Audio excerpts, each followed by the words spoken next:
school is where I was diagnosed with Tourette syndrome, and that's kind of leading up to my cycling for charity now. So Yeah. what I'm working on now and training now for is I'm doing a cross-country trip to raise money for Tourette syndrome, and I'll be doing it in March 2025.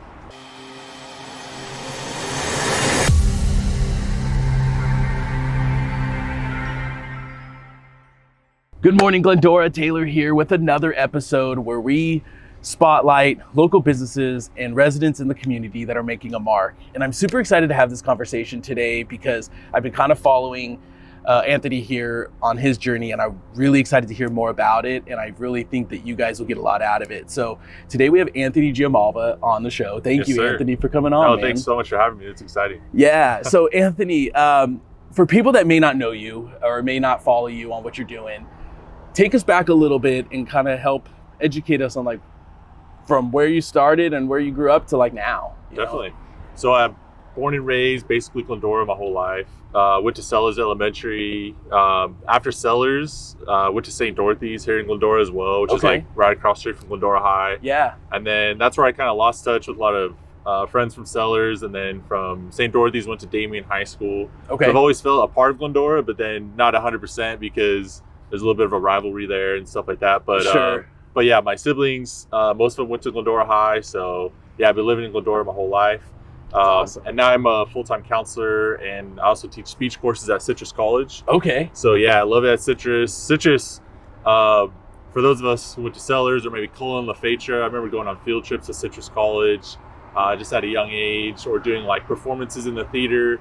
Yeah. And then after Damien, I went to Citrus College, and now I work there. So That's Citrus, cool. Citrus has been part of my whole life. I really love it there, and yeah. So going back to Sellers, in elementary school is where I was diagnosed with Tourette syndrome, and that's kind of leading up to my cycling for charity now. So Yeah. what I'm working on now and training now for is I'm doing a cross-country trip to raise money for Tourette syndrome, and I'll be doing it in March 2025. Wow. I'm really excited for it. Yeah. That's cool.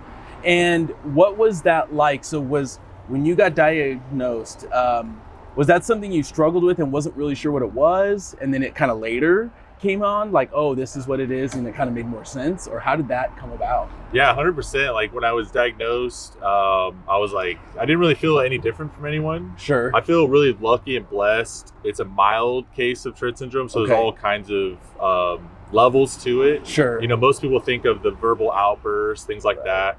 And those are the folks I'm really writing for, because I feel like, you know, it just touches my heart, because they can't have the normal life or things like, or they might feel embarrassment or bullied in school, things like that. Right. For me, like my tics are more controlled, or I've grown out of them. But yeah, so I never really felt too different. Okay. And I was actually open about it, told people about it. Yeah. So it wasn't something that I was like really ashamed of. Yeah. Or anything like that. So really lucky, fortunate that it's mild, and it doesn't really affect me too much on a day-to-day. Sure. But yeah, I've always wanted to, as a young kid, like middle school, high school, I always wanted to do something for Tourette syndrome, raise money. That's awesome. So a few years ago, probably like 5 years ago, I got the idea, you know, I'm somewhat athletic, you know, something, maybe I could do some type of long distance ride, looked more into it, and then decided to do like a cross country ride to try and raise money. I was like, what's something that's really hard that people will respect and appreciate? And so that's kind of how I came up with it. And then about a year ago, I went out and finally bought a bike, stopped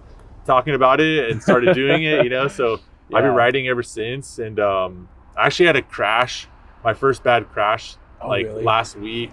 Oh, man. I'm really lucky that I didn't really have any serious injury, but I'm just kind of, my hand's still recovering from that. Really? But I'm looking forward to getting my bike back from the bike shop, from the repairs. Okay. And waiting for my hand to fully heal to get back on the road. So it's a lot of work. It's really hard to cycle 50 to 100 miles, to get up 4:30 a.m. to do 25 miles in the morning before work. But it's for such a good cause, and you know, that's what keeps me going. You know, for the people that I know, the money will help. You know, so that's amazing. What made as far as the training goes for this, that's got to be pretty intensive, right? I mean, because you can't just not do it and then all of a sudden, I'm going to go bike across. So is it just doing it every morning, or are there certain times where you'll try to go long distances so your body gets like What are you doing to kind of get prepared for that? Definitely. My typical day before the injury was, so I'd wake up about 4:30 a.m. I'd be on the road about 4:45 or 5 a.m. Okay. And I would do 25 miles, and then I would go to work, and then I would go to the gym. And I'm also getting my doctorate right now. So, oh my gosh. So I would do some homework. Okay. And then if I wasn't totally wiped out during the week, I'll try and do some fundraising emails or some Zoom calls. And then typically my longer rides are on the weekends. Okay. So I usually do a 50 miler, usually on Saturday. I've done about 700 miles rides so far in my training. Yeah. Wow. Those I just have to have absolutely nothing going on, because those take about, the fastest 100-mile ride I've done is about 8 hours 45 minutes. Okay. But when I take my time, it could take up to 10 hours because I'm getting lunch, stoplights, cars are in the way. So it's really an all-day thing. I really have to have nothing else going on. Dang. But the 50 miles I try and do every Saturday. Okay. Just to keep me in shape with the long distance. Yeah. But pretty soon I think I'm going to start to incorporate swimming, and maybe some running as well, just to I just want to get in the best shape possible. Right. So when I'm out there and it's really hard, really hot, raining on me, whatever the elements may bring, I'm not worried about, being in shape. I just want to be able to, do it at a high level and not get injured and things like that. So yeah, man, that's really cool. Now on these long ones, do you take breaks? Like, do you stop, or is it more just, hey, I'll stop to eat, but that's about it? Right. It depends. So sometimes, because of the heat right now, I'll usually eat before, and then I'll do like a night ride. Gotcha. So my last 50 miler, I only stop for like stoplights or to get some water. Really? But sometimes if it's during the middle of the day, if it's cooler, if I go out, I'll usually go to like one of my favorite spots is like the Hat or In-N-Out or something. Yeah. But I'll stop to get some food and whatnot, because I'm more distance, not speed. I see. As long as I get to the mileage, then I feel good about it. Gotcha. Yeah. Okay. Yeah. I mean, that's for sure. That's wow. Man, so I have so many questions, but I'll try to refrain from going too far into it. Okay, so you're talking about going cross country, and I want to kind of talk about that because that's kind of your main mission right now as far as going cross country here. Share kind of where you're planning on starting and where you're going to end, because I think, is it New York to California? And we talked a little bit off the camera, but I want to share so people know where you're going to start and how you're going to end it. And, no, definitely. Great question. So my original goal was San Diego to Florida, and then I switched it up just because I got a little bit scared. I talked to a law enforcement official, and they're like, oh, I don't know. They kind of put the fear of God in me a little bit. Yeah. So then I switched to Canada to Mexico along the West Coast. But now I think I'm going to go back to my original plan, which is, so I'm going to start in San Diego, go through, California, Arizona, New Mexico, Texas, all the way to Florida. Wow. So it's going to be 3,000 miles. And I should be able to do it in about 45 days. Yeah. Are you going with anybody else, or is it just you? Yeah, it should be. So I found this guide, like a touring company. Okay. So that makes me feel a lot safer because I have a guide with me. So they'll take care of all the hotel spots, all the camping sites. So I don't have to plan all that and book that in advance. I can kind of feel rest assured that that's already planned. Gotcha. And I can just worry about the cycling aspect of it and the fundraising aspect of it. But yeah, San Diego to Florida, it's gonna be really hard, but I think really fun, really fulfilling though, Right. Yeah, because I would imagine for me, I'd be I don't know where I'm going. Where I turn left. Right. What road do I take? Okay, and then my other question that just immediately comes to my head. Do you listen to music while you're on these rides? Do you listen to anything? Or is it more of just, hey, I'm just in my own head, just kind of going? Kind of both. I had a friend actually for my last birthday got me a little speaker that's connected to Bluetooth. But because you don't really want headphones on, right? Because you want to be aware of. Got to be aware at all times, for sure. Sometimes the speaker isn't great because of the cars. So it works great when I'm out there super early in the morning or at night. Yeah. So I think when I'm out there, I'll definitely bring the speaker because in the middle of nowhere, USA, I think it'll work great. Yeah. Most of the time I don't. I love to listen just to the birds chirping, people walking by, I just like to be in my own element. But I think when I'm out in the middle of the US, I think I'm gonna need some music for sure. So I'm definitely gonna bring that speaker. But it only really works if there's no cars around, because the cars really out, it's a lot of noise. So sure. And then let's kind of, I kind of want to focus on you raising the money, because I know that's a big part of why you're doing this. Yes, sir. So let's talk a little bit about that. Is this a foundation that you've found, or is this a specific organization that helps with this?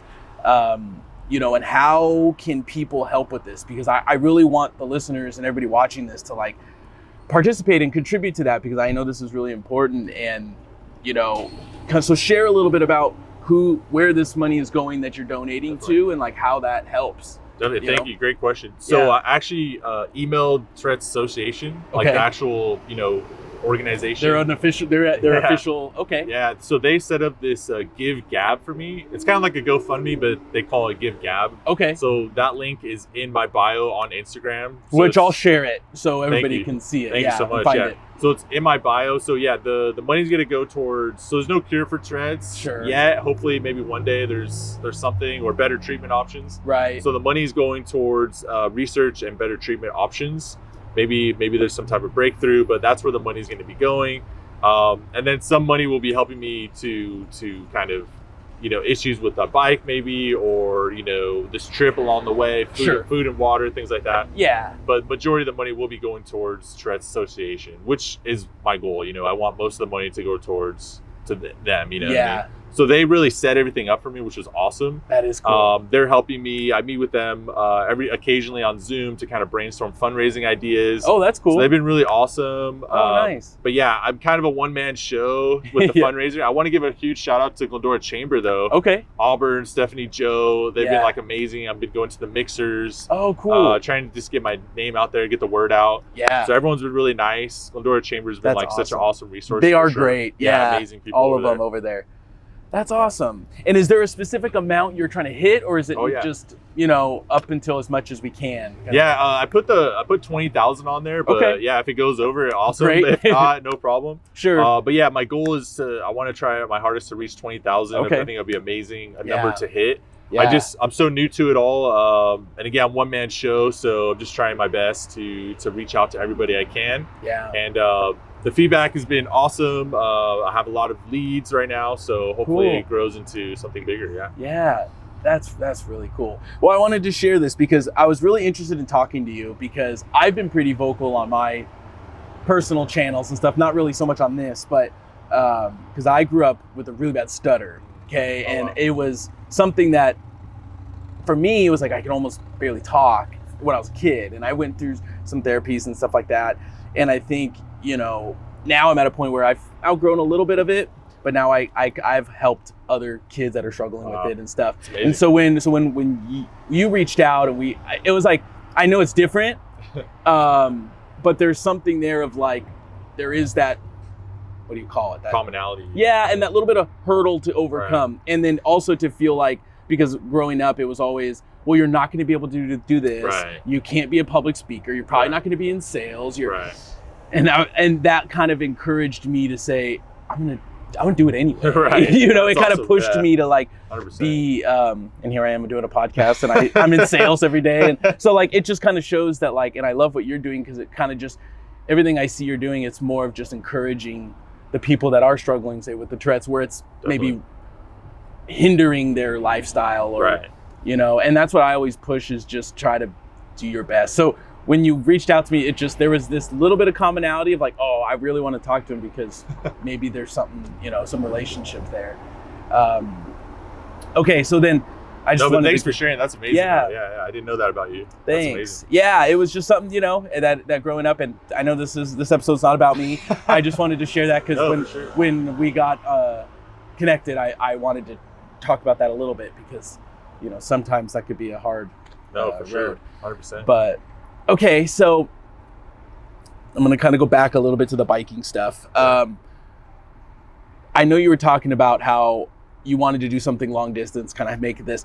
Was biking something you enjoyed prior to all this? Or was this something, because you said you kind of just got a bike. So I'm just really kind of curious about, was this something that kind of came up last minute and you're like, shoot, I got to learn how to like do this? Or is it something like, hey, I've always kind of enjoyed this. I've done this in the past.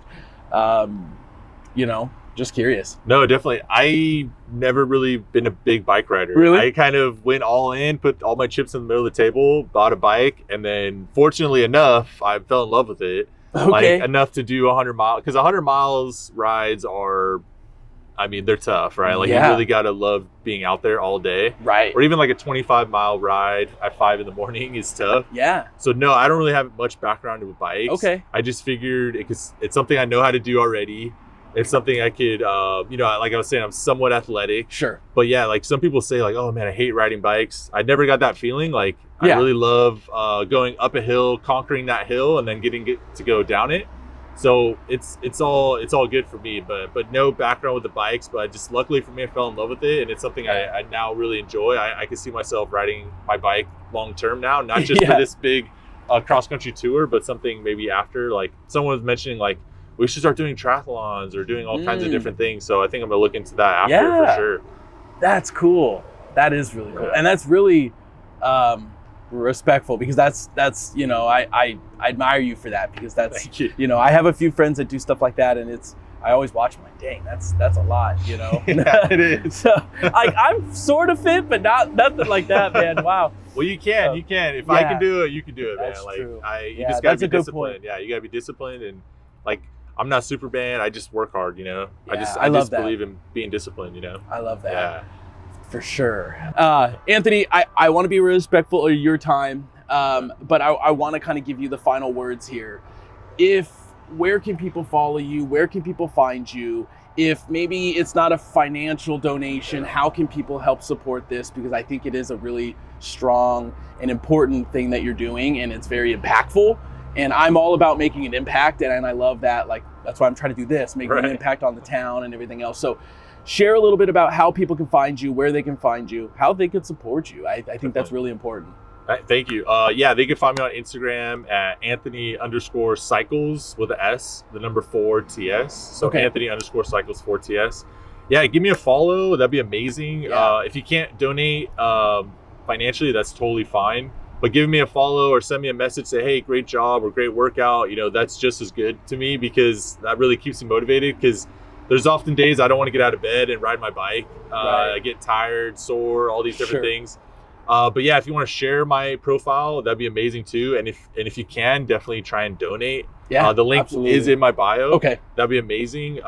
Spread the word. I would love that. But again, no pressure to donate or anything. But all the support I can get would be amazing. Yeah.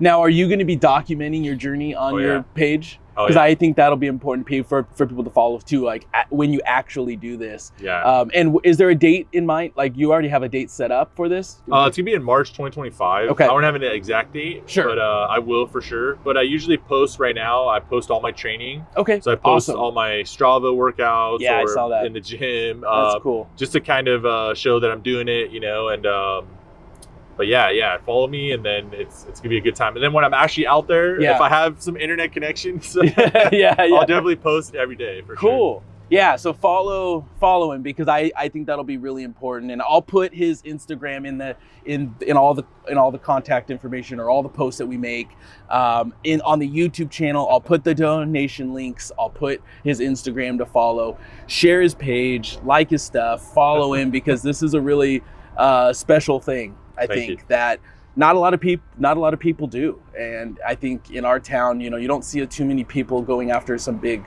things like this. And I love that you're going to do something bigger than yourself. Right. And for me, that's always been something that I've strived for, is being a part of something that's bigger than me. Right. So thank you so much for coming on the show. Thank you. Yeah. And thank you guys for tuning in. Like I said, go ahead and follow Anthony on all of his social. I will have it below, and we'll catch you in the next episode.